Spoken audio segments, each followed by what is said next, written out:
Terima kasih buat semuanya yang sudah mengunjungi dan bantu support channel Dongeng Donghua ini. Semoga selalu dilancarkan usahanya, dimurahkan rezekinya, dan dimudahkan segala urusannya. Bagi yang baru bergabung, jangan lupa bantu subscribe. Aktifkan tanda lonceng. Klik like, komen, dan share channel Mimin ke penjuru alam semesta. Oke, mari kita kancutin ceritanya. The First Order, bab 691-700. Dongeng Donghua. Bab 691, mempersiapkan Wang Yun. 2 jam setelah Lao Su juga meninggalkan kamp, tiba-tiba tentara bersenjata memasuki area kamp di pegunungan. Mempersenjatai, mengisi api pada pukul 13 perintah seseorang di saluran komunikasi di helm tempur. Formasi menyusut, memeriksa kamp dan mencari tanda-tanda yang ditinggalkan oleh kepala. Hanya dalam 1 menit, lebih dari 200 orang menyelesaikan kontrol ratusan meter di sekitarnya, beberapa orang mengatur garis blokade api.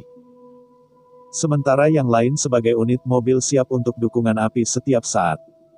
Lebih dari 200 orang terkenal di keluarga Kong. Departemen Intelijen Kong dibagi menjadi 1, 2, 3, 1 untuk internal, 2 untuk eksternal, dan 3 untuk mengatasi kesulitan. Misalnya, jika seseorang mengambil seseorang dari konsorsium lain, itu 3. Hidup. Pada waktu paling awal, Wang Yun ada di 3 tempat dan lebih dari 200 orang telah mengikutinya pada waktu itu. Kemudian, ia menerima penghargaan dari Kong Erdong dan dipindahkan ke 2 tempat untuk bertanggung jawab atas pengawasan internal konsorsium. Ia juga perlahan-lahan memindahkan orang-orang ini ke masa lalu. Akibatnya, lebih dari 200 orang di dalam keluarga Kong secara bertahap memperoleh julukan Jin Yue. Setelah Wang Yun mengambil posisi 2 direktur, 200 orang atau lebih semua pergi ke 2 tempat sebagai dasi bonekanya. Dapat dikatakan bahwa tahun-tahun ini, Wang Yun telah mampu bangkit sepanjang jalan, dan juga memiliki kredit dari orang-orang ini. Setiap prajurit dapat berperang dengan baik, dan kemampuan individualnya sangat kuat. Jangan memandang orang-orang ini sebagai tentara, tetapi pangkat dan gaji sangat tinggi. Kadang-kadang, setelah Wang Yun bertanggung jawab atas pembunuhan target, uang yang ditinggalkan oleh target akan dibagikan kepada semua orang tanpa syarat apapun. Kali ini, Wang Yun mementingkan perjalanan gunung yang suci, jadi dia hanya membawa hubungannya sendiri, agar tidak diblokir oleh orang luar. Pada titik ini, lebih dari 200 orang telah sepenuhnya mengendalikan kamp tempat Ren Xiaosu pernah tinggal sebelumnya. Perwira utama, Jin Yue, ini berada di kamp, menunggu tentaranya mencari tanda yang ditinggalkan oleh Wang Yun. Mereka semua terkait dengan Wang Yun, dan mereka juga yang paling elit dari Departemen Lapangan dalam sistem intelijen Kong, di masa lalu. Mereka tidak tahu berapa banyak mereka melakukan pemancungan dan infiltrasi. Kali ini, Wang Yun tiba-tiba membawa mereka pergi dari keluarga Kong pada saat yang kritis, sehingga saudara-saudara sedikit bingung. Benarkah kepala Wang Yun akan menyerahkan posisi kepala petugas informasi? Sebagai hasilnya, Wang Yun menjelaskan rencananya, dan semua orang mengerti bahwa Wang Yun sudah membuat rencana dan ingin memimpin. Pada saat ini, seseorang di saluran komunikasi berkata, "Laporkan, saya menemukan tanda yang ditinggalkan oleh kepala Wang Yun." Kepala, Jin Yue, berjalan, apakah ini menegaskan bahwa itu adalah tanda kepala Wang Yun? Ya, sebutir peluru digali di bawah akar pohon, lapor bawahan itu. Tidak hanya tanda pada pohon, tetapi juga peluru yang terkubur di bawah tanah dapat dianggap sebagai metode verifikasi ganda, sehingga tidak menjadi bingung dengan tanda orang lain. Petugas utama Jin Yue berjalan ke pohon, tetapi dia hanya membeku ketika melihat tanda di pohon. Sebuah salib ditarik dalam lingkaran. Inilah yang diminta oleh kepala Wang Yun agar kita mundur. Pejabat itu agak bingung, apakah ada situasi tak terduga yang tidak cocok untuk tembakan kita? Mungkin juga bahwa kepala Wang Yun berpikir kita hanya orang biasa dan tidak bisa melangkah lebih jauh. Seorang bawahan juga menganalisis. Semua orang mengatakan bahwa Gunung Suci itu aneh dan sangat berbahaya. Tidak mungkin untuk memastikan niat kepala Wang Yun, tetapi dia sangat percaya diri dalam segala hal yang dia lakukan. Karena dia meminta kita untuk mundur, kita akan mundur, kata kepala sekolah. Mari kita mundur ke lokasi 40 km utara dari Pasar Gelap.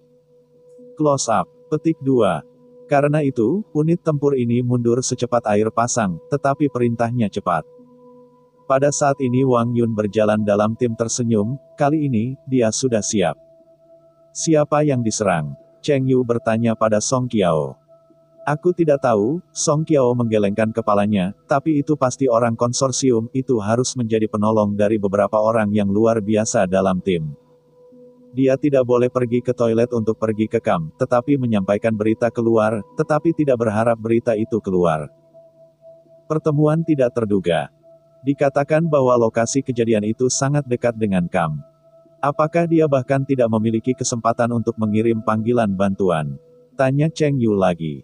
Tidak ada suara, Song Qiao menjelaskan, aku juga memeriksa lukanya, dan daging di leherku tidak melihat apa-apa. Kalau begitu kamu perlu memperhatikan, aku curiga itu mungkin akan mengikuti kamu, kata Cheng Yu tanpa daya. Dia sangat tidak nyaman tentang hal ini, dan tim jelas menatap sesuatu. Akibatnya, mereka diminta untuk bergabung dengan tim. Awalnya, timnya tidak ada yang lebih baik, tetapi sekarang mereka harus gugup.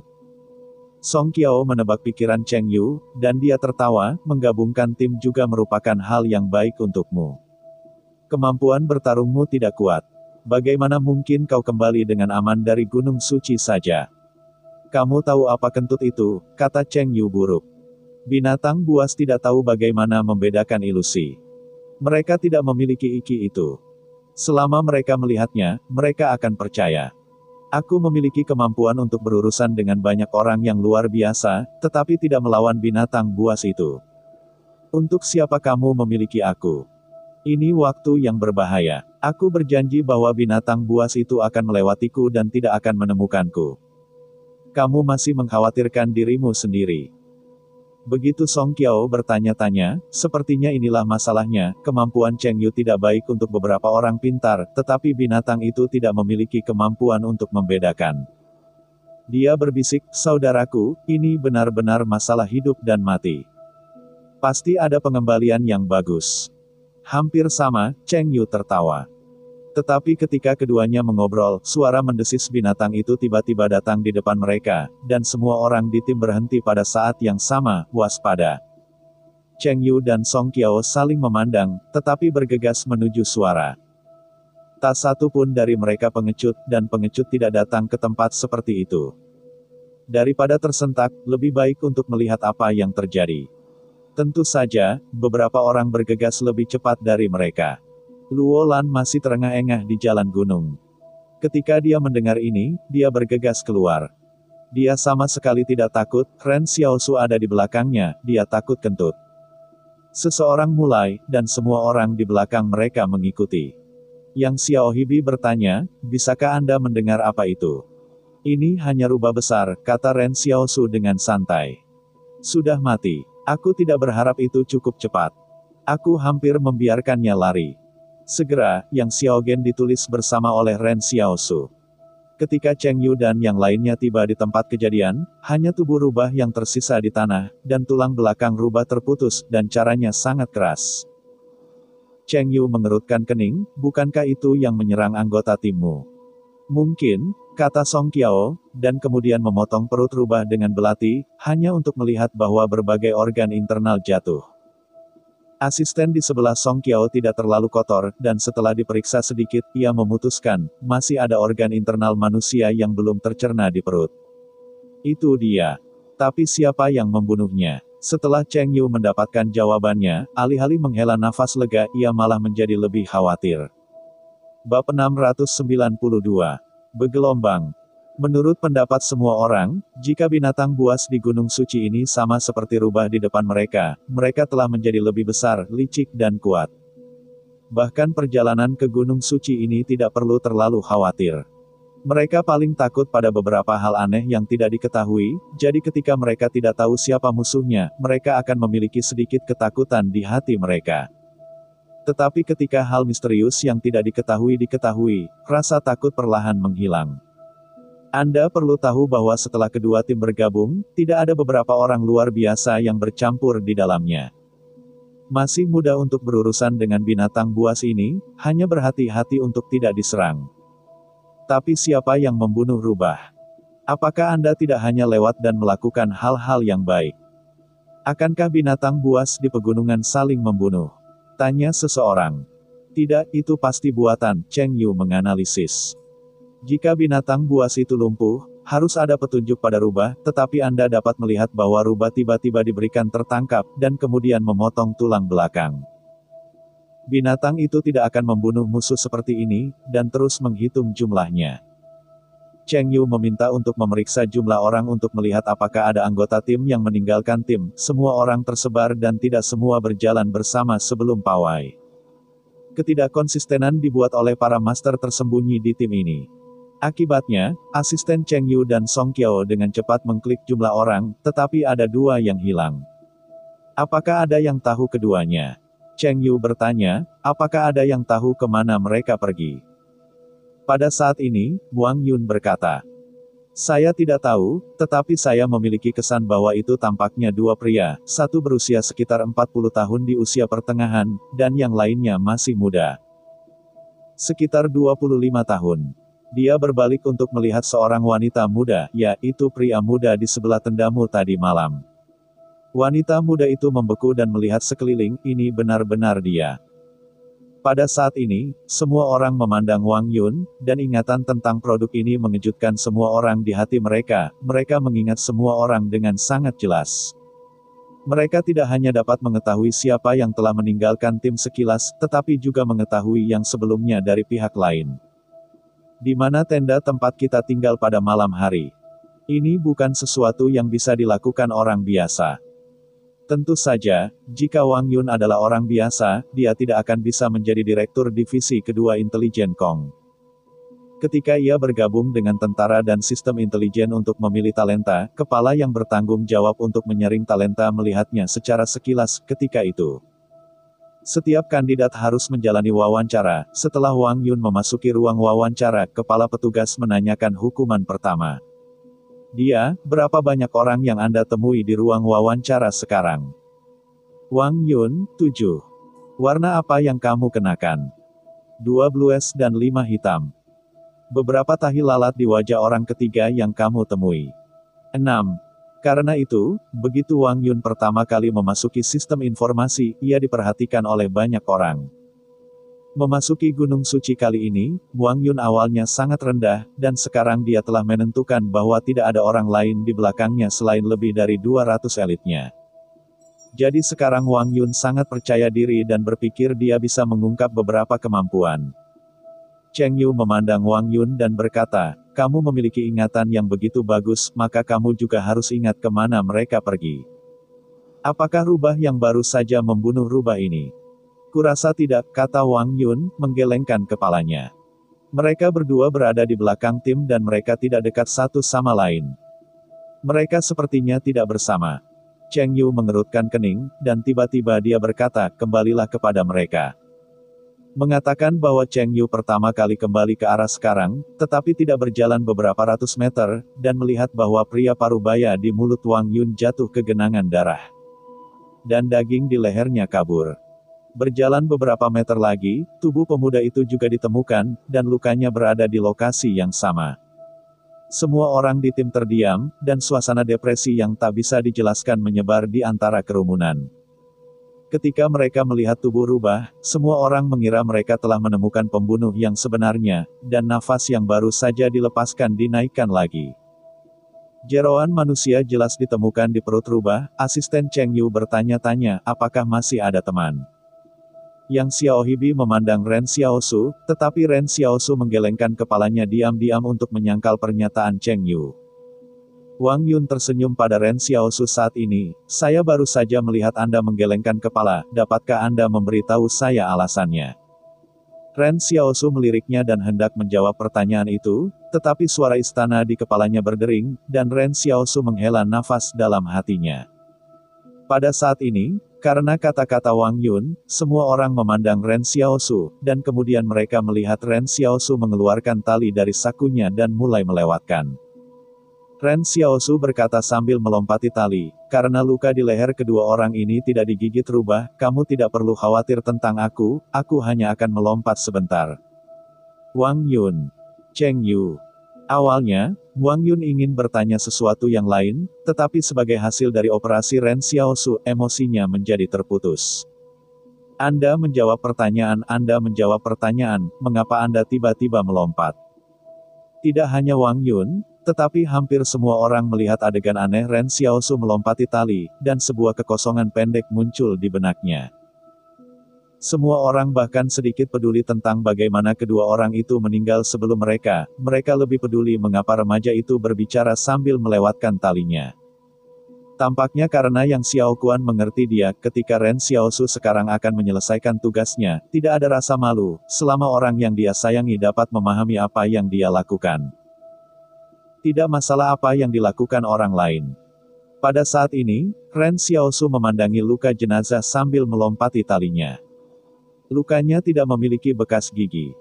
Itu lebih seperti seseorang yang mencubit aorta leher, yang secara langsung menyebabkan mangsa pingsan, dan kemudian menarik dagingnya. Metode ini terlalu keras, dan Ren Xiaosu terlalu takut untuk menentukan apakah penilaiannya benar. Ketika Ren Xiaosu melewatkan tali, dia masih berbicara tentang sesuatu. Cheng Yu bertanya-tanya, apa yang kamu bicarakan? Ren Xiaosu meliriknya, 278, 279, 280. Dia berhenti sampai dia menghitung 300 dan bertanya istana dalam benaknya, seberapa lengkap misi ini? Sempurna. Sangat bagus. Ren Xiaosu melihat sekeliling dan menemukan bahwa ekspresi semua orang sangat rumit.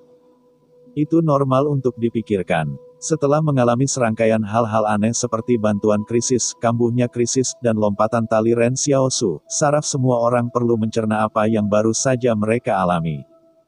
Luo Lan dan Ren Xiaosu lainnya berkata setelah tali dilewati dan berkata, semua orang telah melihatnya.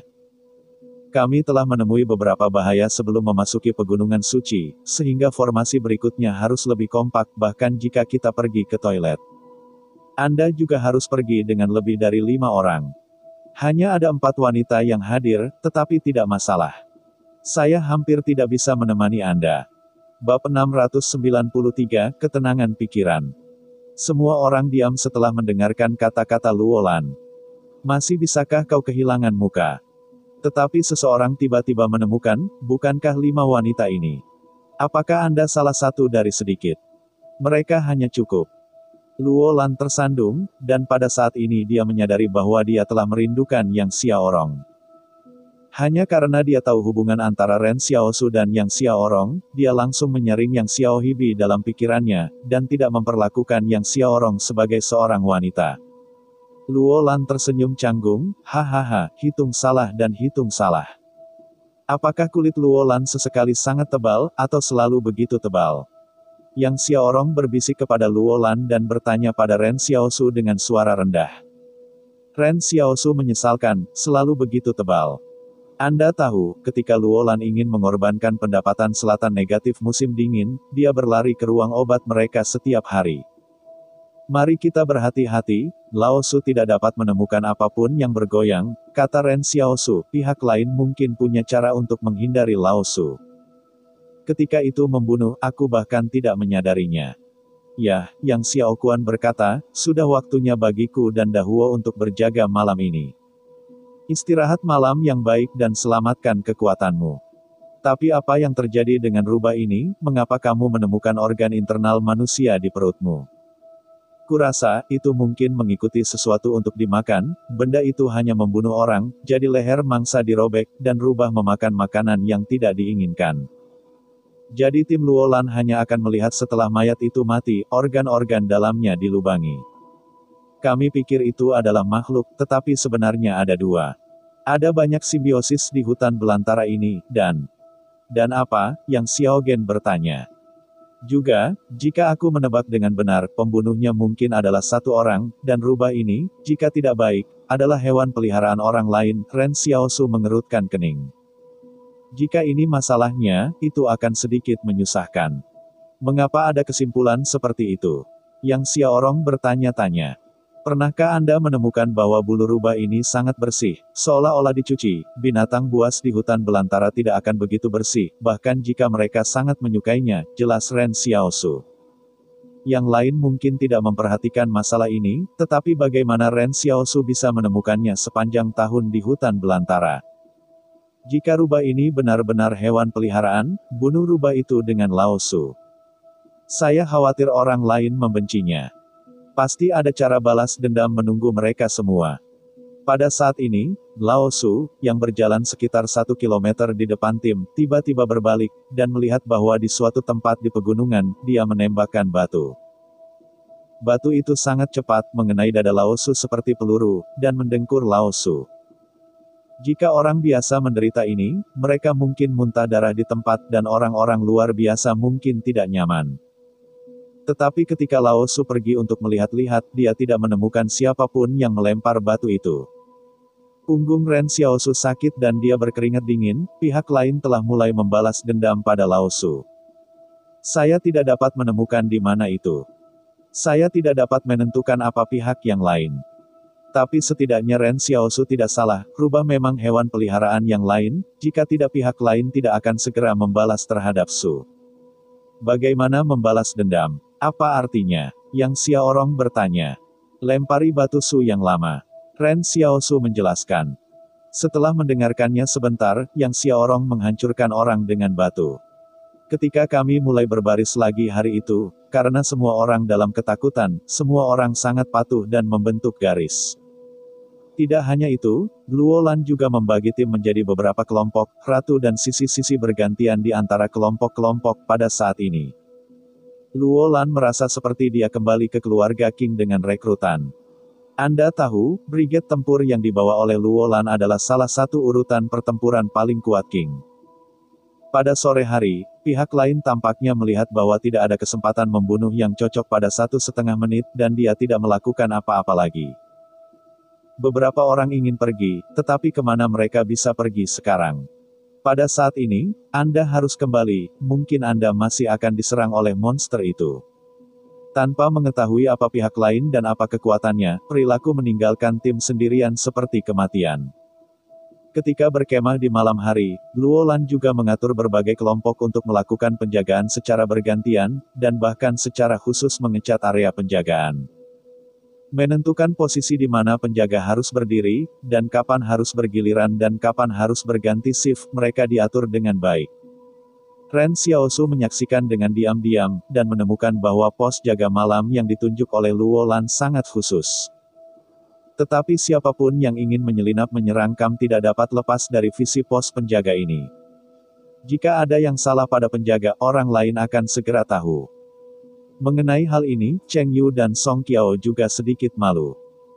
Mereka luar biasa, tetapi mereka tidak memiliki pengalaman dalam memimpin tentara. Mungkin untuk membunuh, tetapi ketika datang ke organisasi dan koordinasi, mereka terlalu buruk bagi Luo Lan. Jauh sekali.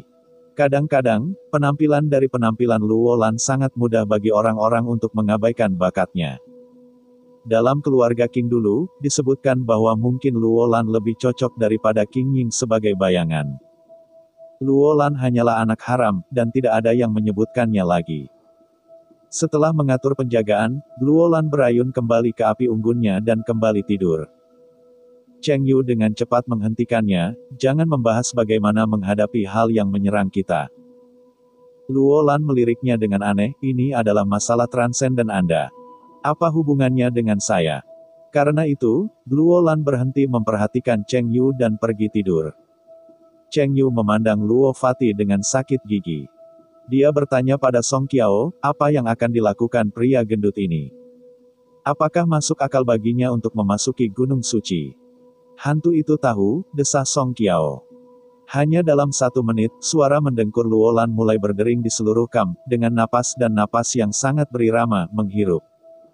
Di samping Luo Lan, Zhou Qi sudah tidur bolak-balik. Cheng Yu merasa sedikit aneh. Dia bertanya pada Song Qiao, tunggu, keduanya bersama-sama. Mereka hanya tidur seperti ini, terlepas dari mainnya. Apakah lelaki gemuk ini benar-benar tidak takut kita harus menghitungnya? Seperti ini. Petik 2. Song Qiao tertegun, dan dia ingat tidak ketika dia bersama kita sebelumnya, dia sangat waspada. Keduanya tidak pernah tertidur pada waktu yang sama. Itu aneh, kata Cheng Yu, memandangi perkemahan. Itu menunjukkan bahwa ada orang di kamp ini yang dapat dipercaya oleh Luo Lan dan Zhou Qi. Tingkat kepercayaan bahkan dapat membuat mereka tertidur di lingkungan ini kapan saja, di mana saja. Tidak perlu khawatir tentang keselamatannya sendiri. Hanya Luo Lan percaya bahwa tidak ada yang bisa membunuhnya di sini, dia berani tidur seperti ini. Bab 694 Tebakan Buta. Malam ini, semua berjaga sangat serius, tentu saja, anggota tim dengan pikiran yang berbeda hanya dapat bekerja bersama dalam menghadapi bahaya yang sama. Bagaimanapun, tujuan setiap orang adalah memasuki Gunung Suci untuk melakukan sesuatu, tetapi bahkan tidak pergi ke Gunung Suci dan mati di luar. Lebih dari selusin api unggun dinyalakan di kamp. Sebelum tidur, Luo Lan membawa semua orang untuk mengumpulkan kayu kering yang dibakar selama 1 malam. Untungnya, di musim dingin, kayu kering di sekitarnya dapat dilipat kemana-mana. Ada 9 pos penjaga, masing-masing penjaga mengirim 2 orang bertugas, pohon-pohon di sekitar penjaga ditebang, sekali untuk memastikan bahwa mereka memiliki bidang visi yang luas. Dalam hal ini, Luo Lan akrab dengan jalan. Dalam kata-katanya, jika Anda ingin tidur nyenyak selama pawai, Anda harus melakukan yang terbaik di siang hari. Kali ini, Luo Lan tampaknya telah pergi ke Gunung Suci sebagai perang. Ren Xiaosu sedang tertidur di dalam tenda, yang Xiao Kuan berada di luar tendanya, memegang peluru sniper di telapak tangannya. Semua orang adalah pengemis kenari. Yang Xiao Kuan istimewa. Dia menganggur ketika dia baik-baik saja. Peluru. Pada titik ini, Lao Su Zeng sedang duduk tenang sekitar 500 meter di luar kamp, tampaknya sedang menunggu sesuatu. Cahaya bulan di malam hari tidak cerah. Ada awan gelap yang melayang di langit, dan kelihatannya akan turun salju. Api unggun di kamp itu bergoyang oleh angin dingin, dan banyak orang di tenda menyelimutinya dengan erat. Awan gelap menutupi langit, bayangan gelap di pegunungan mendekati Lao Su, dan itu berjalan di tanah tanpa suara. Perlahan-lahan, ia mampu melihat bagian belakang Lao Su, mungkin ia dapat membunuh orang di depannya seperti membunuh manusia lain. Seperti yang Ren Xiaosu tebak, rubah dibunuh oleh Lao Su, jadi lawan memfokuskan semua kebenciannya pada Lao Su. Selain itu, dari awal hingga akhir, Lao Su sendirian, dan para pemburu selalu menyukai mangsa seperti ini. Dalam keheningan, bayangan hitam mendekat dengan cepat, dan masih ada sedikit kegembiraan di hati. Wajah manusia masih menghadap jauh darinya, tidak peduli apakah pihak lain menemukan diri mereka sendiri, sudah terlambat. Tiba-tiba, bayangan hitam merentangkan telapak tangannya dan meraih leher Lao Su, tetapi di bawah genggaman ini, dia tiba-tiba menemukan bahwa dia tidak dapat membahayakan pihak lain. Ini berbeda dari mangsa yang pernah ditemui di masa lalu. Tidak ada suntikan darah, dan pihak lain tidak sadar. Sosok yang disentuhnya bukan daging dan darah. Jelas ini masalah pribadi. Ren Xiaosu di tenda tiba-tiba membuka matanya, dan sosok Lao Su Pan yang duduk di tanah muncul. Seluruh orang itu tampak seperti hantu yang lebih mengerikan. Pisau hitam yang diletakkan di atas lututnya terbelah menjadi bayangan. Apa yang mengejutkan Xiao Ren adalah bahwa pisau Lao Su sangat kosong sehingga monster di hutan belantara lebih waspada dan licik daripada yang dibayangkannya, setelah menemukan anomali Lao Su. Lawan berubah menjadi tanpa ragu-ragu. Di padang belantara, kecepatannya tidak lebih dari Lao-Lao. Old Su mengejar ke hutan, dan monster itu melompat bebas di antara batang-batang pohon. Hancurkan kota. Ren Xiaosu disetrika untuk meninggalkan sisi lain. Bagaimana mungkin ada 1000 hari untuk mencegah pencuri di dunia ini, selalu menjaga hantu seperti itu di sekitar, siapa yang benar-benar bisa tidur? Ketika monster itu memilih belalai berikutnya sebagai titik pendaratan, kecepatan Lao Su tiba-tiba meningkat dan dia tiba di pohon pertama dan melambaikan pedangnya ke arah monster itu. Mutasi tiba-tiba terjadi, dan monster kecil itu ketakutan oleh pisau hitam yang terpotong. Ren Xiaosu berpikir bahwa pisau itu akan mengenai, tetapi pihak lain berbalik ke udara seolah-olah itu adalah fisika aneh yang aneh, biarkan Lao Su memotong pisau. Ren Xiaosu mengerutkan kening, membuka kota untuk menghancurkan lawan secara tak terduga. Jika hit pertama tidak, maka bagian belakangnya akan hang. Di hutan belantara, kedua sosok itu saling mengejar satu sama lain, tetapi lintasan berjalan yang satu terlalu aneh, dan mereka sering berbelok di udara untuk menjadi tak terkalahkan. Akhirnya, kota dihancurkan, dan Ren Xiaosu menghentikan langkah Lao Su. Banyak orang di Kam telah dibangunkan oleh pertempuran baru saja. Meskipun pertempuran terjadi 500 meter jauhnya, banyak pohon ditebang oleh Su Tua dalam perjalanan untuk saling mengejar.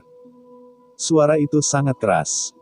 Cheng Yu menyalakan obor di api unggun, berdiri di tepi Kam dan melihat keluar, tapi di luar gelap dan tidak bisa melihat apa-apa. Ren Xiaosu duduk dari tenda, yang Xiao Kuan berbisik, "Sudahkah kamu membunuh?" "Tidak," kata Ren Xiaosu dengan suara rendah, "ini lebih sulit daripada yang aku pikirkan. Aku tidak tahu mengapa pihak lain bisa berubah di udara." "Lihat apa itu?" "Tidak," Ren Xiaosu menggelengkan kepalanya. "Langit terlalu gelap. Hanya dapat dilihat bahwa garis besarnya adalah primata. Belum mungkin bagi manusia untuk menentukan. Jika itu adalah manusia, ketinggian pihak lain seharusnya hanya sekitar 1,2 meter. Pada saat ini, Song Qiao datang ke Cheng Yu dan bertanya-tanya, "Siapakah pertempuran ini? Apakah orang yang membantu kita membunuh rubah di siang hari?" "Itu mungkin," kata Cheng Yu dengan ekspresi berat, "aku tidak tahu siapa yang sakral dan begitu berani, tetapi dia berkeliaran di hutan belantara di tengah malam. Aku tidak tahu apakah dia berhasil. Pergi dan periksa." Asisten Cheng Yu bertanya, "Aku selalu harus melihat situasi apa yang terasa nyaman?" "Tidak," Cheng Yu menggelengkan kepalanya. "Terlalu berbahaya untuk keluar saat ini. Aku lebih baik kembali besok pagi daripada terbalik di selokan. Monster seperti apa yang ingin membawa kita keluar dengan sengaja? Tidak ada seorang pun di dekatnya yang berbicara. Cahaya hitam itu buta, tetapi tidak ada yang mau keluar dan mengambil risiko." Perhatian semua orang terfokus dalam kegelapan itu, dan apa yang sedang dibahas. Tidak ada yang memperhatikan bahwa Wang Yun mengukir tanda segitiga kecil di bawah akar pohon, yang berarti bahwa ada bahaya di depan. "Untuk mengingatkan bawahan di belakang Anda, hati-hati. Sebenarnya, melakukan ini tidak perlu, lagi pula, bawahannya cukup berhati-hati untuk mundur." Pada saat ini, Luo Lan dengan cepat mengedipkan mata pada Ren Xiaosu sementara perhatian semua orang tidak tertuju padanya. Dia menunjuk ke Ren Xiaosu dulu, lalu ke dirinya sendiri, dan akhirnya ke kegelapan di luar, "Artinya kakak, kau harus melindungiku. Bagian luar terlalu berbahaya, aku takut mati." Ren Xiaosu menggelengkan kepalanya padanya, dan wajah Luo Lan langsung menjadi pahit. Bukankah Ren Xiaosu pastikan untuk menjaga dirinya sendiri? Luo Lan mulai berpikir tentang kehidupan, merenungkan apakah perjalanannya ke Gunung Suci terlalu sembrono, bahkan Ren Xiaosu mungkin tidak dapat melindungi dirinya sendiri. Yang cukup untuk menggambarkan bahaya di sini. Melihat kedua pria itu mengerutkan kening, Yang Xiaorong berbisik, "Apa yang dia bandingkan denganmu?" Ren Xiaosu menjawab, "Dia menunjuk ke arahku, menunjuk ke dirinya sendiri, dan kemudian keluar, itu seharusnya bertanya padaku apakah aku ingin pergi ke toilet bersama." Aku menggelengkan kepala dan berkata tidak. Bab 695 Perselisihan. Ren Xiaosu tidak memikirkan arti dari gerakan yang Luo Lan berikan padanya, jadi dia tidak tahu bahwa Luo Lan telah jatuh ke dalam penyesalan yang mendalam sekarang. Dia menyesal karena dia tidak boleh datang ke Gunung Suci dan tidak boleh begitu sembrono. Luo Lan berpikir, dan tertidur. Malam itu, monster itu tidak mendekati Kam lagi. Ketika Ren Xiaosu sedang tidur, dia masih membiarkan Su Pan tua duduk di luar Kam. Selama ada makhluk yang menyerang Su tua, dia bisa langsung merasakannya melalui rasa sakit. Meskipun dia tidak bisa mengendalikan Lao Su saat tidur, Lao Su yang sendirian di padang belantara seperti umpan jika musuh adalah binatang buas, siapa yang akan menyerang? Jelas bukan perkemahan dengan lusinan orang. Setelah pertempuran ini, semua orang di Kam hanya bisa mendengar gerakan itu, tetapi tidak bisa tahu apa yang sedang terjadi di luar, yang menyebabkan semua orang kehilangan tidur lagi. Tiba-tiba Cheng Yu menyesalkan bahwa dalam perjalanan ke Gunung Suci, dia adalah orang yang baik dan tidak pernah tidur. Dia duduk di luar tenda dan membiarkan api unggun yang berayun membuat pipinya memerah. Song Qiao memegang secangkir air panas dan duduk di sampingnya sambil menghangatkan tangannya. Apa yang kau inginkan? Aku ingin tahu apakah kita bisa hidup dari Gunung Suci, kata Cheng Yu dengan tenang. Hei, apa gunanya memikirkan hal ini? Song Qiao tertawa. Pernahkah kamu memikirkannya? Mungkin orang di kuil anjing tidak peduli apakah kita akan selamat. Cheng Yu meliriknya, aku tidak pernah memikirkannya. Song Qiao mendengarkan suara dengkuran di telinganya. Dia melihat tenda Luolan dan berkata dengan emosi, aku agak iri padanya. Pria gendut ini sangat berhati besar. Jika aku memiliki adik laki-laki King, aku tidak akan memiliki. Saya tahu di mana saya akan bahagia, dan saya akan lari ke sini untuk mengambil risiko. Dikatakan bahwa putra dari 1000 emas tidak dapat duduk dan pria itu tidak berdiri di bawah tembok. Identitas yang menonjol seperti itu seharusnya sangat sedih, dan dia tidak tahu pria gemuk ini. Cari tahu apa? Siapa yang tahu, desah Cheng Yu, tapi jangan meremehkan pria gendut ini. Seperti yang kita katakan sebelumnya, pasti ada punggung tangan Luolan di tim ini, dan itu pasti sangat kuat. Kalau begitu, tunggu dan lihat, Song Qiao mengangkat bahu. Setelah fajar, semua orang bahkan tidak mencuci muka dan menyikat giginya, jadi mereka bergegas untuk check-in di adegan pertempuran tadi malam. Saya melihat tempat pertarungan 500 meter itu berantakan, tetapi anehnya, tidak ada darah yang terlihat. Apakah kedua belah pihak tidak menyakiti siapapun? Cheng Yu mengerutkan kening. Ini sangat aneh. Gerakan dalam pertempuran mesin ganda begitu besar sehingga bahkan tidak ada orang yang terluka. Mungkin juga sangat berhati-hati. Bagaimanapun, saya terluka di tempat seperti ini, jadi saya menyerahkan hidup saya di sini, kata Song Qiao. Pada titik ini, Wang Yun berdiri di samping sebatang pohon yang ditebas oleh Su Tua dengan pisau hitam. Dia memandangi permukaan batang yang rapi dan ngeri. Ini pasti senjata tajam di tangannya, sehingga dia bisa memegang seseorang dengan pisau tunggal. Batangnya terputus, dan potongannya begitu rapi. Tidak hanya senjata harus tajam, tetapi tenaga untuk menggunakannya tidak ada habisnya. Seorang wanita muda di dekatnya juga memperhatikan luka di bagasi, dan dia terkejut, apakah Anda pernah melihat senjata setajam ini? Pernyataan ini mengingatkan Cheng Yu bahwa tidak jelas apakah ada yang melihatnya, tetapi dia telah melihatnya. Ketika Su Tua memenggal T5102, ia juga menyesalkan bahwa bahkan keberadaan T5 dapat dipotong dengan satu pukulan, seberapa kuat senjatanya. Tidak ada yang bisa mendapatkan senjata semacam ini. Karena itu, Cheng Yu menyadari untuk pertama kalinya bahwa orang yang bertarung di sini tadi malam mungkin adalah topeng putih yang dilihatnya. Aku bertemu seseorang yang bisa melakukan ini, kata Cheng Yu dengan suara. Kamu juga tahu bahwa seseorang telah mencegat konvoi Tinder sebelumnya. Pada waktu itu, aku melihatnya dengan mata kepalaku sendiri. Topeng putih itu adalah T5. Tuan memotongnya menjadi 2. Maksudmu, topeng putih yang sama berkelahi di sini tadi malam? Wang Yun bertanya-tanya, tapi mengapa dia muncul di sini? Pada saat ini, Cheng Yu memandang Luolan, apakah Tuan Luo punya pendapat? Tidak, Luolan memarahi dan berkata, berjuang adalah hal yang luar biasa, aku hanya bertanggung jawab untuk arah umum. Cheng Yu segera ingin mengutuk, yang membutuhkanmu untuk bertanggung jawab atas arahan umum. Dia memandang Luolan dengan marah, kalau begitu kamu bicarakan itu, apa yang harus kita lakukan sekarang? Luolan berpikir sejenak dan berkata, mari kita mundur, kupikir terlalu berbahaya di sini, toh, aku masih muda, dan aku tidak butuh sesuatu seperti eksperimen 001 untuk memperpanjang hidupku. Para bos di belakang kalian semua mengambil ini satu persatu. Tubuh eksperimental dianggap sebagai daging tangsang, seolah-olah dia bisa hidup selamanya selama dia memakannya. Pada saat ini, Luolan berpikir pada dirinya sendiri bahwa bahkan Ren Xiaosu tidak bisa menahan diri, jadi mengapa dia tinggal di sini?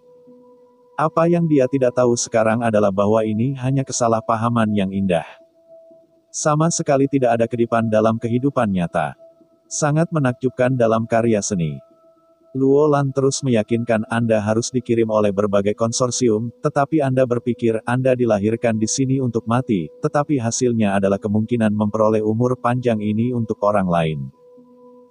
Jika bos Anda lahir, Anda tidak menderita. Tanda seru. Wang Yun melirik Luo Lan, dia tidak khawatir bosnya Kong Erdong akan hidup terlalu lama sebelum dia menunggu Vanilla membunuhnya. Tapi Wang Yun tidak bisa pergi. Kali ini dia harus menangkap eksperimen 001. Bahkan jika dia tidak bisa, dia harus mengambil sampel gen dari pihak lain sehingga dia bisa kembali ke Kong. Faktanya, dia agak riskan untuk meninggalkan Kong Kong sekarang. Lagi pula, dua pesaing yang tinggal di Kong Kong harus dengan sengaja mengecualikan para pembangkang. Jika mereka tidak kembali dengan kredit yang signifikan, mereka mungkin bahkan tidak aman sebagai direktur. Sudah. Wang Yun berkata, di sini kita semua di sini, apa yang akan kita lakukan, dan topeng putih jelas akan memasuki Gunung Suci, ada orang yang begitu kuat, apalagi yang Anda khawatirkan. Luo Lan cemberut dan berkata, itu sama seperti kamu tahu pihak lain. Ketika tiba saatnya untuk membunuh semua orang, kamu harus mati. Di medan perang ini, Luo Lan dan Wang Yun bertengkar, satu untuk mundur dan satu untuk memasuki Gunung Suci, yang lain juga menikmati kegembiraan dan menunggu beberapa saat untuk berdebat. Tetapi pada saat ini Ren Xiaosu berbicara, dan dia harus pergi ke gunung untuk menyelamatkan Yan Liuyuan. Tidak ada waktu untuk menunda waktu di sini, jangan lupa subscribe channel Dongeng Donghua ini dan jangan bicara omong kosong, terus maju. Begitu Cheng Yu melihat Ren Xiaosu berbicara, dia segera mulai berteriak pada Luo Lan, dia bilang kau berbicara omong kosong. Luo Lanton memandang Cheng Yu, aku bicara omong kosong, ada apa? Cheng Yu. Namun, pada saat ini pandangan Cheng Yu pada Ren Xiaosu tiba-tiba berubah, dia tiba-tiba menyadari bahwa Ren Xiaosu adalah paha yang diandalkan Luo Lan. Bab 696, Senchi. Sejak tadi malam, Cheng Yu dan Song Qiao selalu curiga bahwa Luo Lan memiliki paha lain di camp, tetapi ia tidak pernah menyangka bahwa paha ini adalah Ren Xiaosu. Jika objek ini digantikan oleh orang lain, seperti Wang Yun, seperti orang lain, Cheng Yu akan memiliki rasa superioritas dalam bersembunyi dalam gelap. Seolah-olah ia telah menguasai kartu Hall Luo Lan. Tetapi ketika dia mengetahui bahwa pihak lain adalah Ren Xiaosu, temperamennya yang unik membuatnya sedikit skeptis, dan kemudian serangkaian pertanyaan diajukan. Apakah dia salah, apakah dia buta, dan Luo Lan buta? Apakah Luo Lan curiga? Cheng Yu bingung di dalam hatinya. Luo Lan selalu menjadi orang yang sangat peka. Meskipun dia terlihat sangat riang, dia belum melakukan apapun untuk mengungkapkan kartunya. Diikuti dengan berpura-pura bodoh untuk membuat semua orang berpikir bahwa kedua pihak itu sama, jadi pada saat kritis, dapatkah seseorang berbagi kebencian untuknya? Lebih jauh lagi menyembunyikan rekan satu timnya yang sebenarnya. Tiba-tiba Cheng Yu merasa sadar. Namun, pentingnya Ren Xiaosu di mata Cheng Yu tiba-tiba meroket, terlepas dari tebakannya yang benar. Cheng Yu merasa bahwa dia tidak bisa lagi memandang Ren Xiaosu dengan penglihatannya yang sebelumnya. Bahkan, ketika Luo Lan melihat Ren Xiaosu, yang selalu bersembunyi di belakangnya, berdiri dan memutuskan untuk pindah. Dia mengerti bahwa Ren Xiaosu pasti memiliki hal-hal yang sangat penting untuk dilakukan ketika dia memasuki Gunung Suci. Apalagi, Ren Xiaosu sudah memiliki penilaian terhadap orang-orang di tim. Orang-orang dalam tim tidak akan menimbulkan ancaman untuk saat ini. Meskipun ada masalah besar dalam pemahaman diam-diam antara kedua orang, pikiran Luo Lan berubah cepat, tetapi dia segera ingin memahami detailnya. Dan kemudian menonjol dengan bendera yang jelas untuk mendukung keputusan Ren Xiaosu. Bersihkan dan lanjutkan. Luo Lan melambaikan tangannya, dan kemudian dia berkata kepada Wang Yun, dia yang tamak akan hidup takut mati, jadi dia tidak akan berani melanjutkan ke Gunung Suci. Jika kamu takut mati, tetaplah sendirian dan jangan mempengaruhi kita. Wang Yun berdiri di tempat dan tiba-tiba merasa bahwa kata-kata Luo Lan tampak agak bermasalah. Tunggu, bukankah Anda mengatakan itu adalah retret pada awalnya? Tanda seru tanda seru. Tapi Luo Lan tidak bermaksud tinggal bersamanya untuk bertengkar sama sekali, tetapi kembali ke kemah untuk mengemasi barang-barangnya dan memimpin. Panduan. Di mana pemandu wisata? Luo Lan berteriak di depan tim. Dahuo berlari dengan gembira, ini dia, ini dia. Kemana kita akan pergi selanjutnya? Luo Lan bertanya. Apakah sudah sesuai rencana? Tanya Dahuyu. Ya, lanjutkan seperti yang direncanakan, kata Luo Lan. Itulah arah Gunung Senchi. Dalam beberapa tahun terakhir, kerlipan besar berada di sekitar Gunung Keramat. Tempat terjauh yang pernah saya kunjungi adalah Gunung Senchi. Ini bukan nama yang diambil seseorang setelah bencana itu, tetapi ada tembok batu di gunung itu, dan kata Senchi diukir. Menurut nama gunung itu, seharusnya ada kolam Senchi di gunung itu, tetapi Dahuo menjalankan Gunung Senchi 2 kali dan tidak pernah melihat apa yang disebut Senchi. Sebaliknya, selalu ada kabut di Gunung Senchi, dan udaranya sangat lembab. Selama tahun sebelumnya, Dahuo menghabiskan 4 hari di Gunung Senchi. Akibatnya, 3 dari 4 hari berkabut. Dahuyu berkata, jika Anda ingin melewati Gunung Senchi bersama-sama dan tidak tersesat, Anda harus berjalan lebih dekat dengan saya, jika kabut dapat membuat Anda pusing, dan jika Anda tersesat di gunung itu, Anda akan tertinggal. Orang di sebelahnya bertanya, apakah kamu tidak akan pernah keluar dari itu lagi?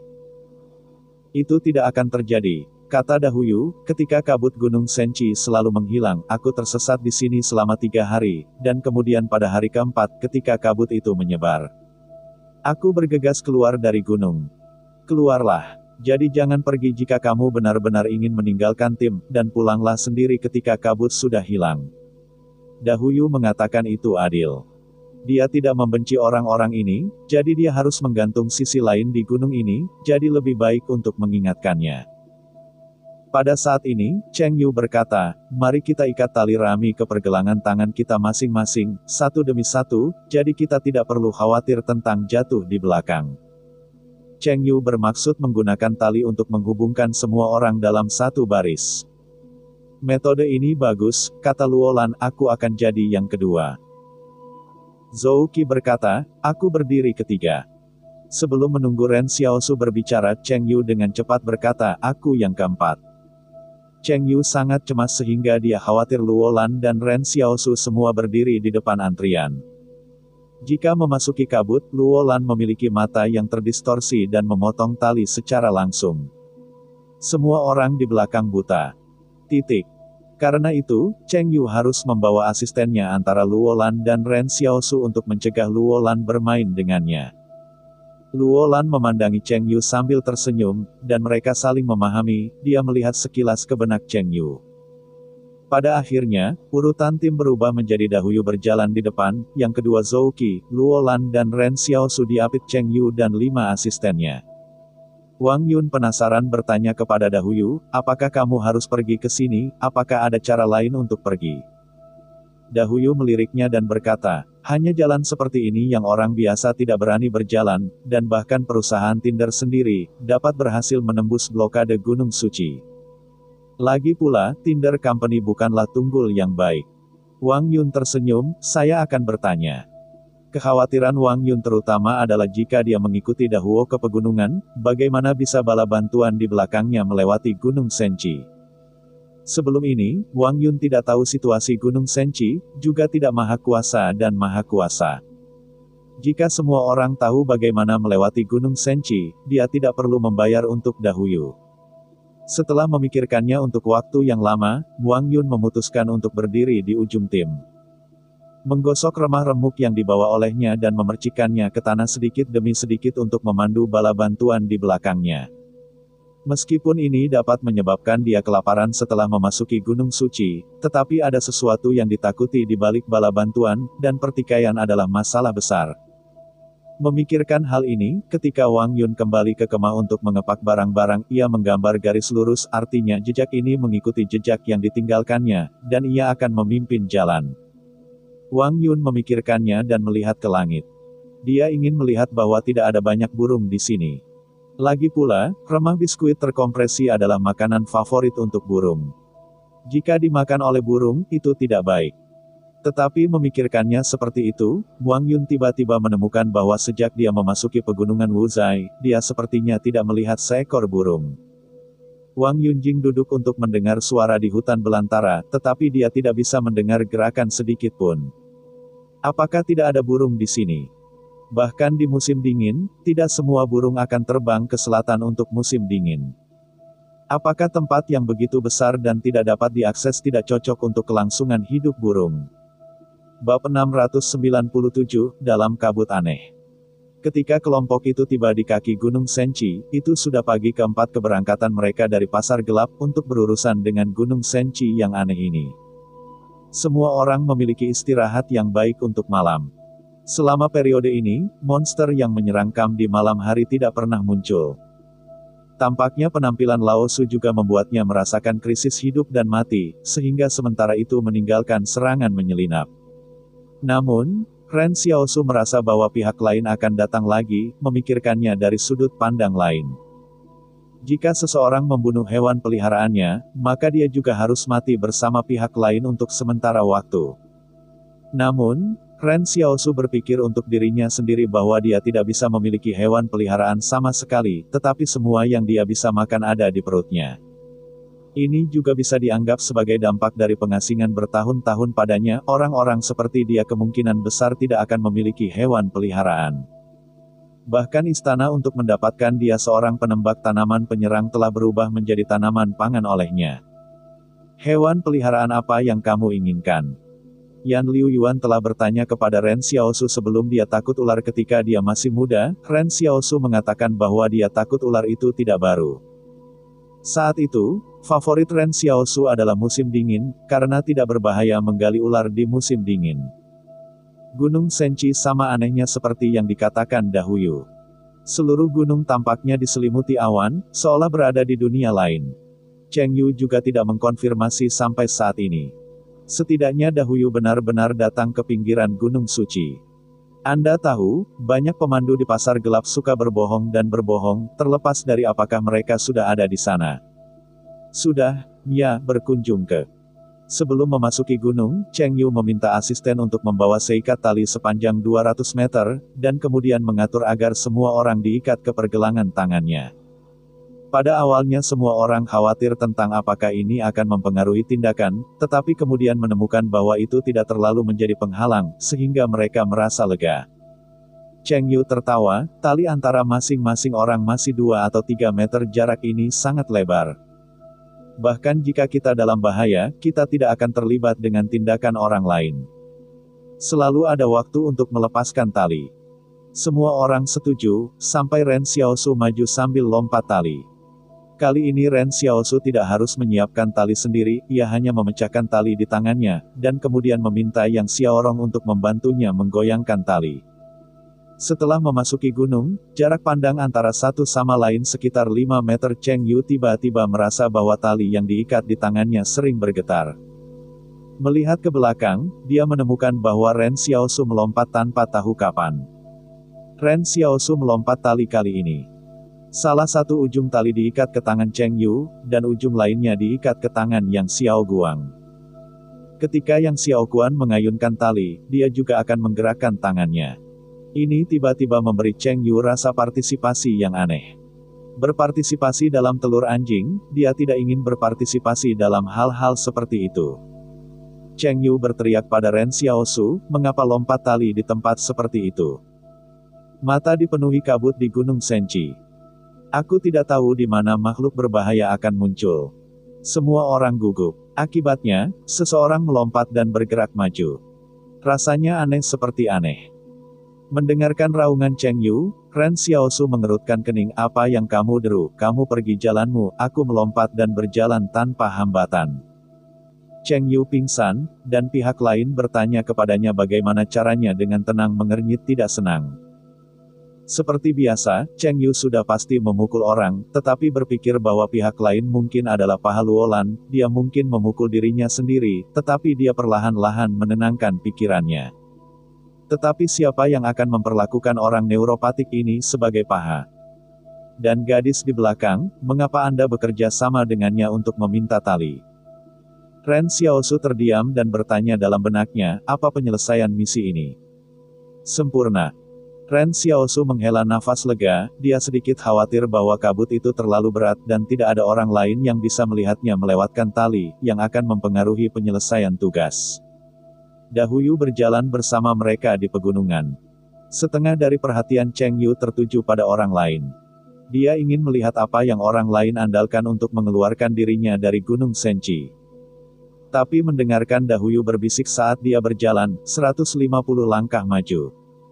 Cheng Yu diam-diam menghitung langkah Dahuyu. Pada 150 langkah, dia melihat Dahuyu datang di depan batu besar, dan kemudian bergumam lagi, 370 langkah ke kanan. Dengan takjub, Cheng Yu mendapati bahwa pihak lain mengandalkan sepenuhnya pada cara kikuk ini mengingat logo dan kemudian meraba-raba, tetapi jika dia harus berjalan keluar dari Gunung Senchi, mungkin dia harus mengambil lebih dari 100.000 langkah. Bisakah dia mengingat ini? Pada saat ini, tim berikut secara bertahap berhenti. Cheng Yu bertanya dengan keras apa yang terjadi di belakang. Kenapa berhenti? Suara itu hanya bisa mencapai tengah tim, dan hanya orang-orang di tengah yang menjawab, kami tidak melihat apa-apa, kami tidak tahu mengapa kami berhenti. Pada titik ini, semua orang berhenti berbicara dan ingin mendengar bagaimana tanggapan orang di belakang tim. Namun dalam keheningan, Ren Xiaosu tiba-tiba mendengar suara aneh-aneh yang datang dari kabut putih di luar, bunyinya seperti tulang yang berdetak di tanah. Dan ada banyak serangga yang berbaris dengan cepat. Bukankah itu cacing wajah manusia? Firasat Ren Xiaosu yang menjengkelkan naik di dalam hatinya, dan suaranya hampir menyerupai pemandangan ketika mereka pertama kali menemukan cacing wajah manusia. Dan kedua tempat itu sama-sama merupakan tempat manifestasi yang sama legendaris. Tiba-tiba, sebuah jeritan terdengar melalui gunung-gunung, hampir pada saat yang sama, Luo Lan, Zhou Qi, Ren Xiaosu, Cheng Yu, dan Song Qiao semua melihat dari mana suara itu berasal. Tetapi kabutnya begitu besar sehingga Anda tidak bisa melihat apa yang terjadi. Saya hanya bisa merasakan bahwa tali dalam kabut semakin dan semakin ketat dan mereka masih bergetar hebat, seperti sekelompok orang yang berjuang. Perlahan, tali itu jatuh menjadi garis lurus. Song Qiao di belakang Yang Xiao Kuan tiba-tiba menarik lengannya lurus ke tali. Ren Xiaosu segera bergegas ke sisi Song Qiao dan memotong talinya dengan belati. Kemudian, talinya yang putus tiba-tiba ditarik ke dalam kabut putih. Dia dengan cepat mengendurkan tali di tangan Yang Xiao Rong, dan dengan kuat memblokir Yang Xiao Hibi di belakangnya. Sementara Luo Lan dan Zhou Qi sudah membuka ikatan tali di belakangnya dan menjadi kucing di belakang Ren Xiaosu. Pada saat ini, Cheng Yu akhirnya memutuskan bahwa Luo Lan berani tidur tanpa berjaga di kamp karena dia bertemu Ren Xiaosu. Reaksi pertama seseorang dalam bahaya sama sekali tidak salah. Ren Xiaosu berdiri diam-diam di tempat itu, dan dari waktu ke waktu dalam kabut putih itu terdengar raungan, jeritan, dan cahaya dan bayangan yang tak bisa dijelaskan muncul dalam kabut putih. Ada orang-orang luar biasa yang bertarung, kata Cheng Yu. Namun, tidak satu pun dari lebih dari 10 orang yang ingin menyelamatkan mereka. Ini adalah tim dengan banyak hantu, siapa yang mau terjun ke dalam kabut saat ini untuk menyelamatkan yang lain? Hanya Song Qiao yang lebih cemas, karena ada asistennya di kabut. Bab 698. Pemburu burung. Selamatkan seseorang. Tanya Song Qiao lemah. Hasilnya seperti yang ia bayangkan, dan tidak ada yang menjawab. Pada saat ini, orang-orang di sekitarnya hanya Dahuyu, Ren Xiaosu, Yang Xiao Rong, Luo Lan, Zhou Qi, Cheng Yu, dan 5 asistennya. Semua orang di sini tidak seperti antusias. Meskipun Song Qiao dan Cheng Yu sama-sama milik kuil anjing, bahkan jika ia mengalami kecelakaan dengan Song Qiao sendiri, Cheng Yu mungkin tidak dapat menyelamatkannya, apalagi asistennya. Apa-apaan ini? Dahuyu berbisik, aku belum pernah melihat barang ini sebelumnya. Cheng Yu percaya apa yang dikatakan Dahuyu. Bagaimanapun, monster di hutan belantara tidak akan mengenali siapapun. Jika Dahuyu menemukan hal ini ketika dia datang ke sini sebelumnya, Dahuyu akan mati. Apa yang harus kita lakukan sekarang? Bisakah kita lari? Luo Lan bertanya di belakang Ren Xiaosu.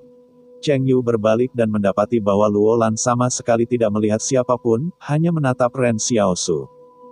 Pada saat ini, monster-monster itu sepertinya diseret oleh beberapa orang yang luar biasa. Ini adalah saat yang tepat bagi mereka untuk berlari.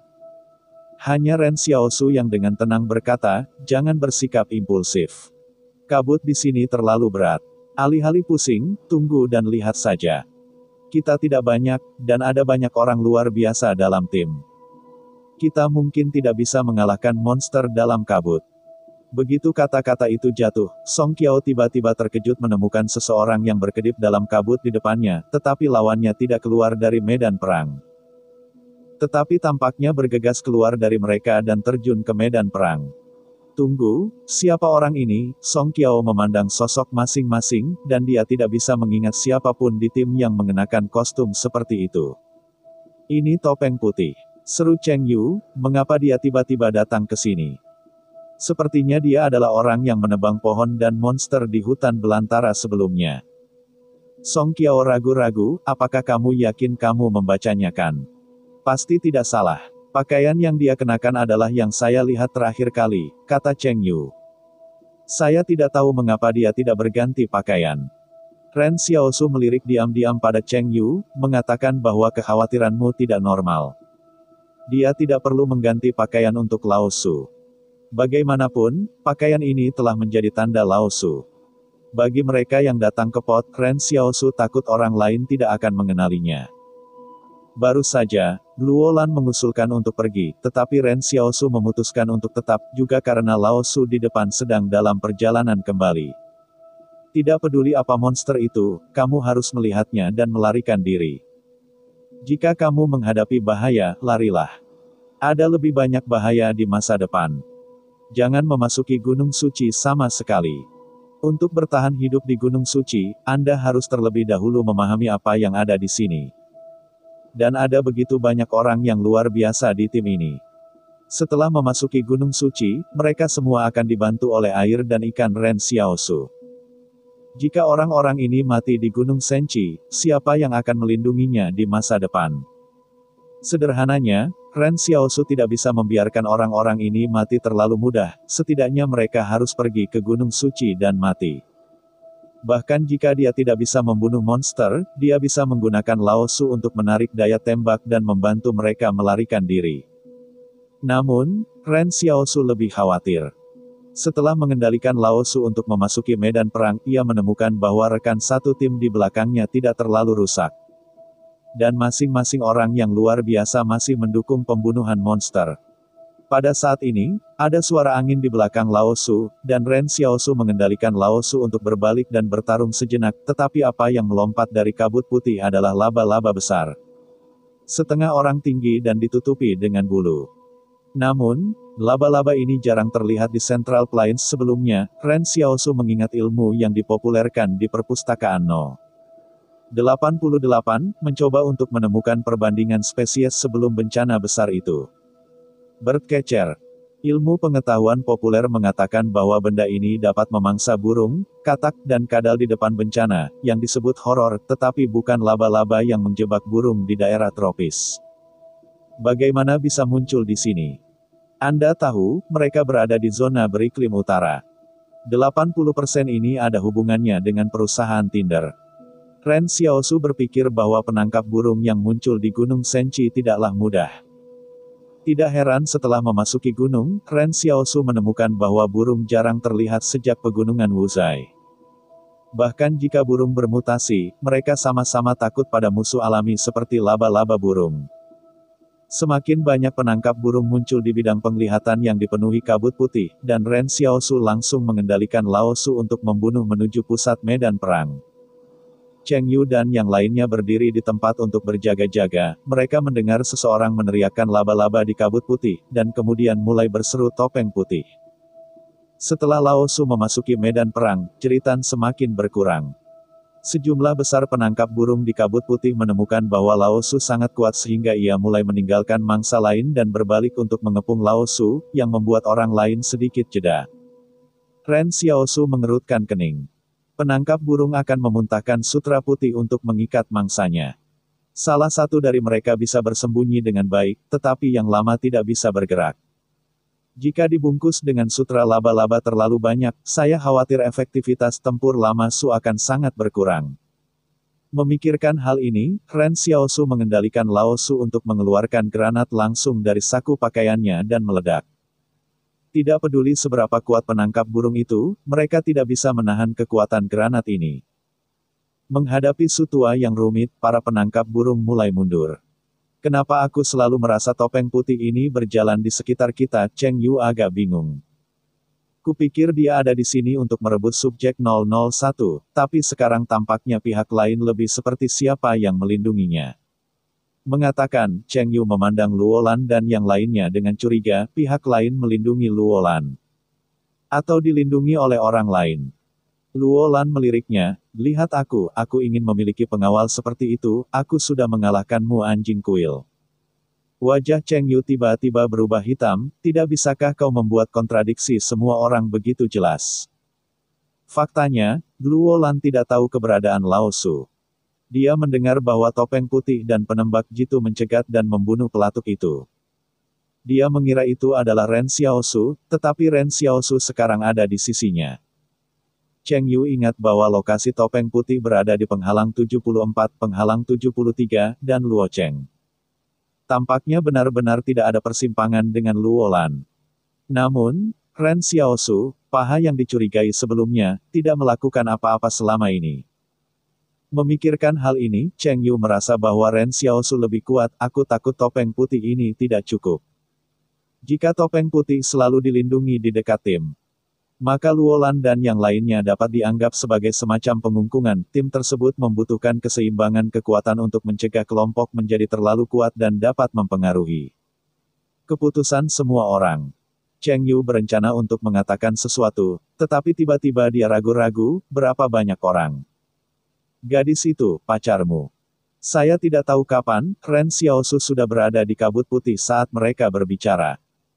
Yang Xiao Hibi tidak ingin berbicara dengan Cheng Yu, tetapi pihak lain tidak berencana untuk menyerah, apakah kamu tidak tahu kemana dia pergi? Yang Xiaorong berkata dengan serius, mungkin melewatkan Cheng Yu. Saya tidak tahu mengapa, tetapi Cheng Yu merasa bahwa jawaban ini memiliki kewajaran dalam absurditas tanpa akhir.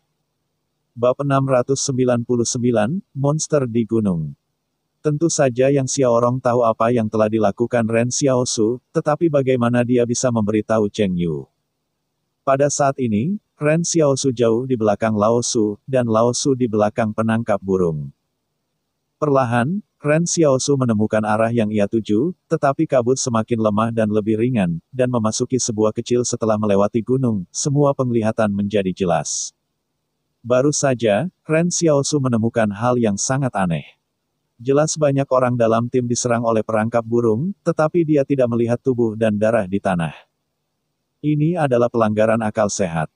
Oleh karena itu, setelah mengasumsikan bahwa para penangkap burung ini sengaja dijatuhkan oleh Tinder Company di Gunung Senchi, Ren Xiaosu merasa bahwa ada rahasia lain di balik para penangkap burung. Tentu saja, jika itu terlalu berbahaya, dia segera kembali untuk mengambil Shen Xiaoshan dan Luolan dari Gunung Senchi. Ren Xiaosu berjalan dengan hati-hati di aliran gunung. Dinding batu di kedua sisi aliran gunung berwarna hitam. Aliran gunung ini, sebaliknya, sangat mirip dengan ngarai garis pertama dari Gunung Jingshan. Melihat ke atas, dia hanya bisa melihat celah cahaya. Sambil melihat ke atas, Ren Xiaosu tiba-tiba melihat kantung sutra putih yang tak terhitung jumlahnya tergantung di dinding batu, seperti kepompong sutra kumuh yang besar. Ren Xiaosu tidak membuat suara dengan hati-hati, Lao Su menatap para penangkap burung tidak jauh dari depan. Mereka terlalu dekat satu sama lain dan sangat berbahaya. Selain itu, Lao Su telah melihat bahwa para penangkap burung menyeret kepompong baru untuk memanjat dinding batu, menggantung manusia yang baru ditangkap. Orang-orang di kepompong itu tidak terlihat, semuanya diikat oleh sutra laba-laba tebal tanpa perjuangan, tanpa perlawanan, seolah-olah mereka telah mati. Ren Xiaosu dengan hati-hati melihat kepompong ini. Mungkin ini cara perangkap burung menyimpan makanan. Karena itu, saya tidak melihat darah dan mayat karena penangkap burung harus menyeret mangsanya kembali ke sarangnya dan memakannya perlahan. Tempat tua di depannya tersembunyi, dan dinding-dinding batu di kedua sisi ditutupi dengan gua-gua hitam pekat. Aku tidak tahu harus kemana. Saya tidak tahu apakah orang-orang yang ditangkap oleh laba-laba masih hidup. Ren Xiaosu tidak berencana mengambil risiko untuk menyelamatkan mereka. Dia hanya menghitung mereka. Ada ratusan laba-laba di sini. Binatang buas di hutan belantara semuanya memiliki kebiasaan makan. Penangkap burung ini tidak terlihat sangat berbeda dari binatang buas. Jika Anda menyelamatkan diri, orang lain menganggap diri Anda sebagai musuh untuk mengambil makanan. Ini sangat memalukan. Bahkan penangkap burung seperti itu hanya bisa berbalik dan berlari.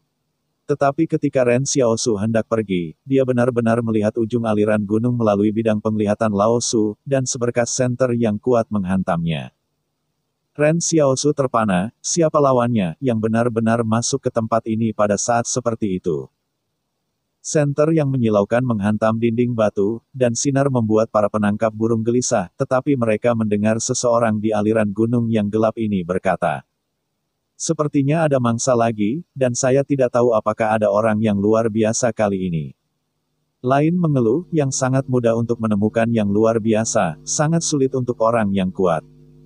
Aku mendengar bahwa tim orang-orang dari pegunungan Wuzai datang, dan hari ini mungkin bermanfaat. Ren Xiaosu diam-diam mendengarkan percakapan pihak lain jelas-jelas adalah anggota Tinder Company. Dan para penangkap burung ini mungkin juga dibesarkan di sini oleh pihak lain untuk berburu. Sebelum Xiaosu ragu, kuil anjing mengeluarkan perintah untuk membunuh kompi pemberontak, dan kemudian mengorganisasi orang untuk pergi ke Gunung Suci. Mengapa kompi pemberontak tidak melawan dan membiarkan mereka masuk? Sekarang Ren Xiaosu memiliki dugaan yang samar, mungkin Tinder Company juga ingin mengambil kesempatan ini untuk mengumpulkan gen-gen yang luar biasa. Di luar Gunung Suci, dibutuhkan banyak pekerjaan bagi perusahaan Tinder untuk menangkap orang yang luar biasa, dan itu juga dapat merusak tentara di situs orang lain. Sebelum Xiaosu ragu, kuil anjing mengeluarkan perintah untuk membunuh kompi pemberontak, dan kemudian mengorganisasi orang untuk pergi ke Gunung Suci. Mengapa kompi pemberontak tidak melawan dan membiarkan mereka masuk? Sekarang Ren Xiaosu memiliki dugaan yang samar, mungkin Tinder Company juga ingin mengambil kesempatan ini untuk mengumpulkan gen-gen yang luar biasa.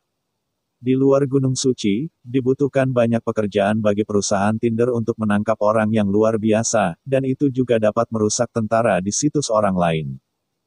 Tetapi di Gunung Suci, itu adalah rumah perusahaan Tinder. Di penghalang ke-73, kuil anjing dan perusahaan Tinder menghitung satu sama lain. Dan strategi kedua belah pihak tidak kalah, Tinder bahkan menggunakan lubang terowongan untuk membunuh banyak tuan di dunia bawah tanah. Kali ini, masuk akal bagi Tinder untuk menangkal orang-orang luar biasa di kuil anjing dan berbagai konsorsium. Tetapi dia tidak mengerti bahwa penangkap burung ini tidak dapat berkomunikasi dengan manusia, mengapa 5 orang lainnya berani datang ke sini dan menangkap penangkap burung. Ren Xiaosu dan Lao Su menunggu dengan tenang ingin menyaksikan cara masing-masing. Setelah merasakan cahaya dan ancaman yang kuat, para penangkap burung merangkak menuju 5 perusahaan Tinder. Penangkap burung hitam di dinding batu ditutupi dengan bulu, dan padat, Xiaosu agak padat. Tiba-tiba, dia melihat melalui Lao Su bahwa orang-orang di Tinder mengeluarkan sebuah kotak hitam dari ransel. Suara keras bergema di pegunungan. Para penangkap burung berhenti mendengarkan mereka, dan mereka semua bersembunyi di lubang hitam di dinding batu seperti gelombang, dan menghilang dalam sekejap mata. Ren Xiaosu kaget, kompi penusuk punya cara untuk menahan penangkap burung. Bunyi dari kotak hitam itu oke untuk manusia, tapi penangkap burung itu secara naluriah menjijikkan dan takut. Tetapi orang-orang dari Tinder Company tertawa dan berkata, "Hei, laba-laba ini benar-benar tidak memiliki ingatan yang panjang, jangan mempelajari gen mereka secara menyeluruh. Bagaimana mereka bisa dilepaskan? Berhentilah bicara omong kosong, dan cepat singkirkan mangsanya," kata seorang anggota perusahaan Tinder. "Tunggu, seseorang." Mata seseorang sangat tajam, dan Sutua terlihat dari jarak ratusan meter melalui cahaya redup. "Siapa di sana?" tukas lelaki Tinder itu. Dengan keras, mereka berlima mengeluarkan pedang mereka sendiri. Ren Xiaosu memikirkannya dan berencana untuk pergi langsung. Sudah ada begitu banyak informasi yang tersedia saat ini. Tidak perlu terlibat dengan orang-orang yang berani. Bagaimana jika laba-laba jadi gila dan keluar lagi? Tapi ketika dia ingin pergi, istana tiba-tiba berbicara. Wajah Ren Xiaosu menjadi hitam dan dia tidak memposting tugas untuk waktu yang lama, tetapi saat ini. Anggota-anggota kompi Tinder di seberang jalan saling mendekati, dan mereka membuat gerakan taktis satu sama lain, mencoba melemahkan mereka. Tapi sebelum mereka mengambil 2 langkah, mereka mendengar suara aneh.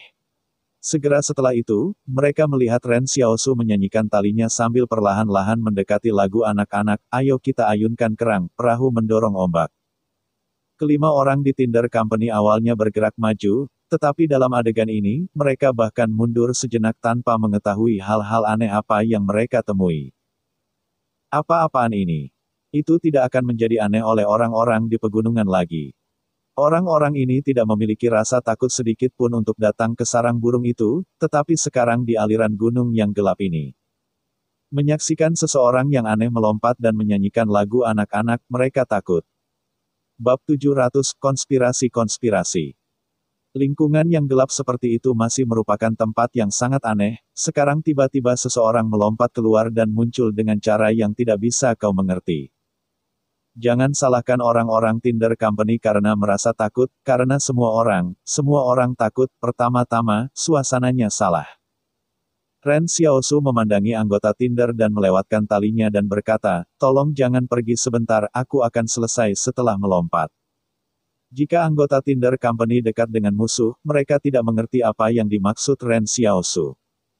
Yang satu berkata, "Siapa kamu dan mengapa kamu muncul di sini?"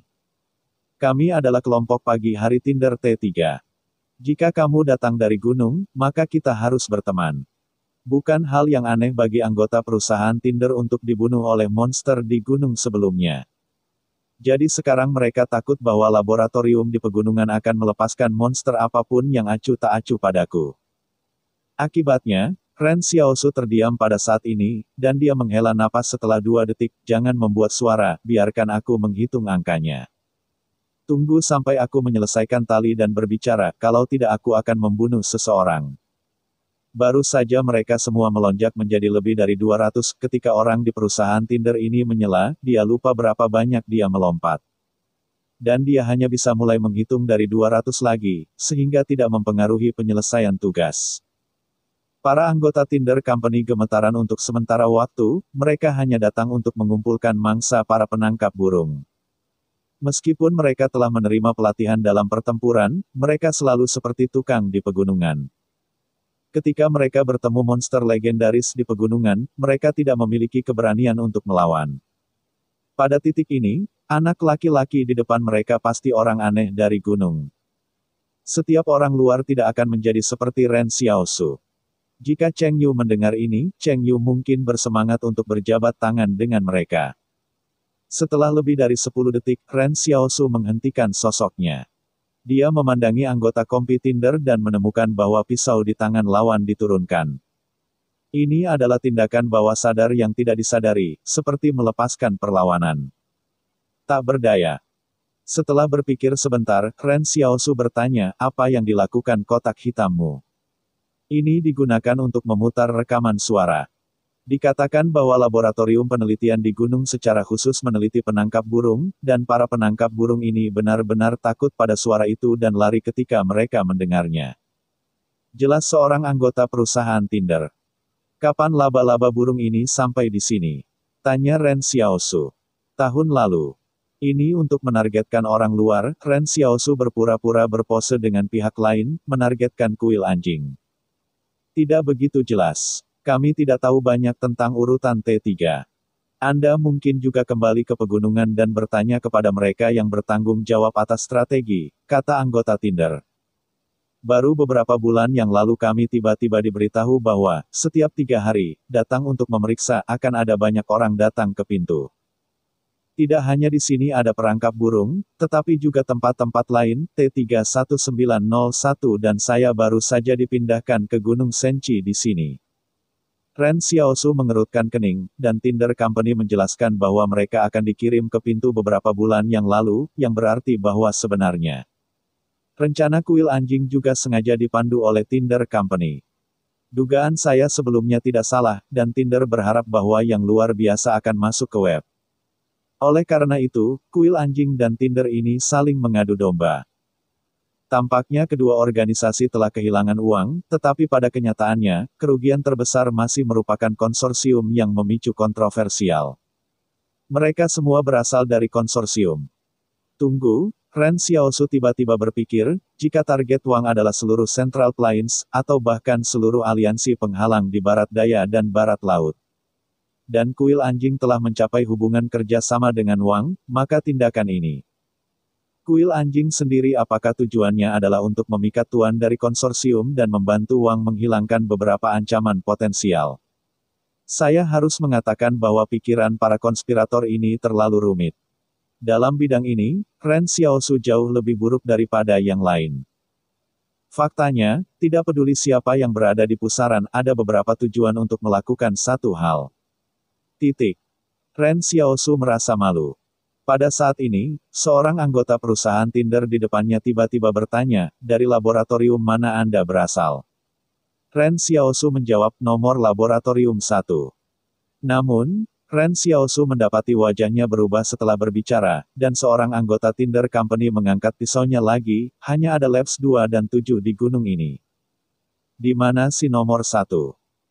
Ren Xiaosu berhenti, di mana Lab 1? Laboratorium 1 telah lama hancur dalam bencana itu, kata cemoohan Tinder. Baru saja Ren Xiaosu mengajukan terlalu banyak pertanyaan, tetapi monster di pegunungan harus lebih jelas daripada mereka. Sebelumnya semua orang bingung dengan perilaku aneh Ren Xiaosu, tapi sekarang dia akhirnya bereaksi, Ren Xiaosu ini sama sekali tidak seperti orang-orang aneh itu. Kecuali untuk lompat tali yang bernyanyi, tidak ada bedanya dengan orang normal. Ini adalah orang yang datang dari luar Gunung Senchi. Berbicara tentang mereka, orang-orang di Tinder Company perlahan mendekati Ren Xiaosu dan dibunuh oleh Ren Xiaosu. Orang pintar tidak bisa hidup lama, kata Ren Xiaosu dengan emosi saat dia melihat tubuh mereka berlima. Namun, mereka adalah anggota dari kelompok 5 pagi, dan mereka tidak tahu di mana keberanian ingin mengepung diri mereka sendiri, bahkan jika senja datang. Mungkin 5 orang saat fajar mungkin memiliki harapan. Ren Xiaosu menoleh untuk melihat lebih dari selusin kepompong ulat sutra putih yang tergantung di dinding batu. Setelah ia mengendalikan Laosu untuk pergi, ia memotong sutra laba-laba yang menarik kepompong ulat sutra dengan tangan dan memotong mereka yang tertangkap turun.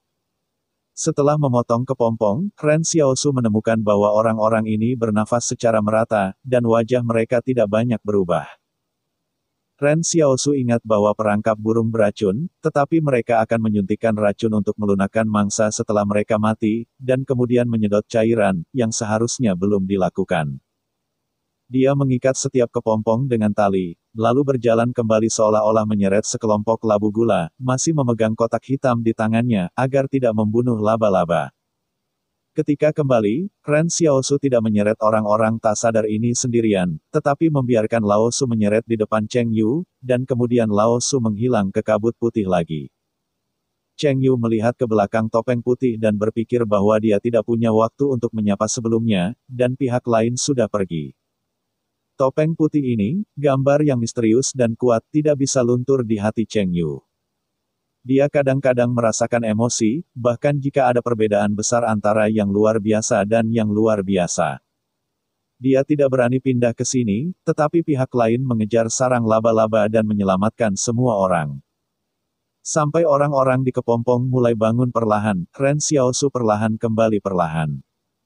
Cheng Yu tidak marah, di mana saja kamu? Aku akan melewatkan talinya, jawab Ren Xiaosu dengan tegas. Dan, cerita pun bersambung. Terima kasih buat Anda yang sudah mengikuti alur cerita The First Order di channel Dongeng Donghua, dan yang sudah bantu subscribe, semoga selalu diberi kesehatan, dimudahkan segala urusan. Dilancarkan usahanya, dan dimurahkan rezekinya. Bagi yang suka dengan alur cerita Donghua yang lainnya, silakan cek di playlist, yang tentunya pasti tidak akan kalah seru ceritanya.